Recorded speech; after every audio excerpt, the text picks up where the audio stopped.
Здравейте!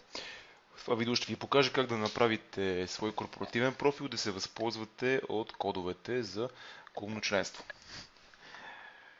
Първото нещо, което трябва да направите е да изберете избор на профил.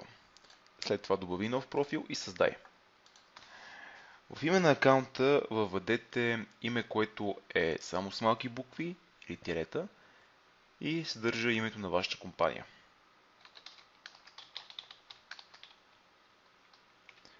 В полето име въведете истинското име на компанията. Това име ще се използва при всички показвания на компанията в публичния профил и също така в менюто за избор на фактура.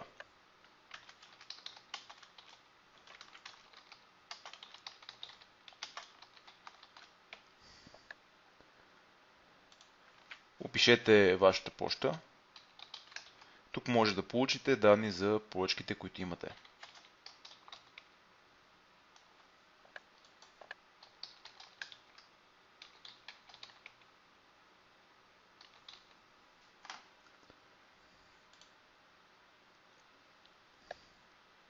Когато сте готови, изберете опцията клубно членство. В нея изберете опцията добавяне на код и въведете кода, който ви е даден от вашия издател.